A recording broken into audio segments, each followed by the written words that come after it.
आइए विद्यार्थी जी लोग, भारत माता की जय के साथ हम लोग नए चैप्टर के साथ चैप्टर नंबर 5 जीवन की मौलिक इकाई का कुछ महत्वपूर्ण क्वेश्चन करेंगे। कुछ 20 क्वेश्चन करते हैं हम लोग। तो इसमें हम लोग देखेंगे कि जीवन की मौलिक इकाई का पहला क्वेश्चन क्या है। तो ये आप लोग की स्क्रीन पर अब दिखेगा। तो चलिए शुरू करते हैं। तो आप लोग से उम्मीद है कि पहले जो 4 चैप्टर किया हुआ है उसको आप लोग पढ़ लिए होंगे, नहीं पढ़े होंगे तो उसको जाके देख लीजिए। मात्र 5 से 6 मिनट का एक वीडियो मिलेगा और उसमें 20 क्वेश्चन है, ज़्यादा है नहीं, उतना कर लीजिए, आप लोग को सही लगेगा। सर्वप्रथम कोशिका का खोज किसने की थी? तो सर्वप्रथम कोशिका का खोज रॉबर्ट हुक की थी। ये हम लोग सब लोग बहुत अच्छी से पढ़े हैं। कोशिका का खोज कब हुआ था? 1665 ईस्वी में कोशिका का खोज हुआ था बाबू लोग। कोशिका का खोज कब हुआ था? 1665 ईस्वी में।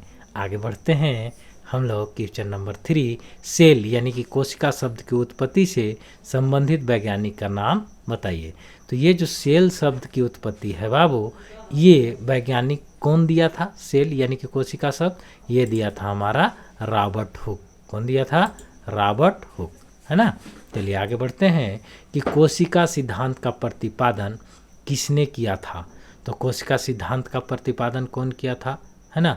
तो ये जो है कोशिका सिद्धांत का प्रतिपादन स्लाइडेन एवं स्वान ने किया था। कौन कौन? स्लाइडेन एवं स्वान ने कोशिका सिद्धांत का प्रतिपादन किया था। कोशिका का खोज रॉबर्ट हुक किया था 1665 ईस्वी में। इसके सिद्धांत का प्रतिपादन किया था स्लाइडेन और स्वान ने। आगे बढ़ते हैं कि जीव द्रव की सर्वप्रथम खोज किसने किया था? तो जीव द्रव का सर्वप्रथम खोज जो है वो डुजार्डिन ने किया था, है ना। डुजार्डिन, जीव द्रव की सर्वप्रथम खोज किसने की थी? डुजार्डिन, है ना। चलिए आगे बढ़ते हैं हम लोग कि मानव शरीर के सबसे बड़ी कोशिका, देख लो, मानव शरीर के ऐसे सबसे बड़ी कोशिका तंत्रिका कोशिका को कहा जाता है, लेकिन इसमें अंड कोशिका भी दिया हुआ है।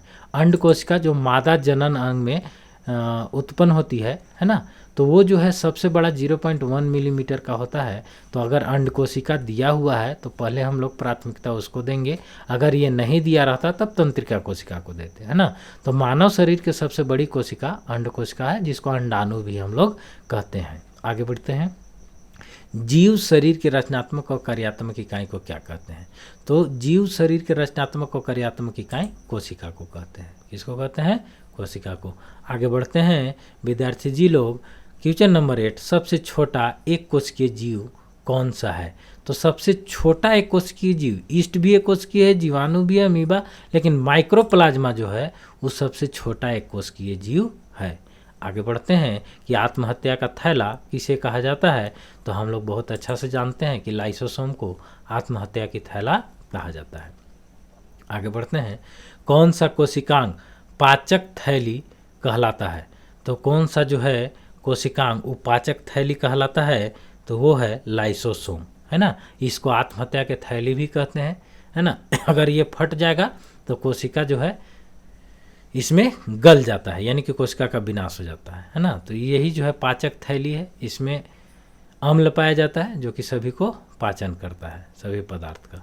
आगे बढ़ते हैं, पादप कोशिका का रसोई घर किसे कहा जाता है? तो रसोई घर जो है वो कहा जाता है किसको? लाइसोसोम, राइबोसोम, हरित लवक और वर्निक। तो इसमें हरित लवक जो है माइटोकॉन्ड्रिया, उसको हम लोग क्या बोलते हैं? कोशिका का रसोई घर, है ना। हरित लवक, लवक लिखाया है। चलिए आगे बढ़ते हैं, पादप कोशिका के सबसे बाहरी आवरण को क्या कहते हैं?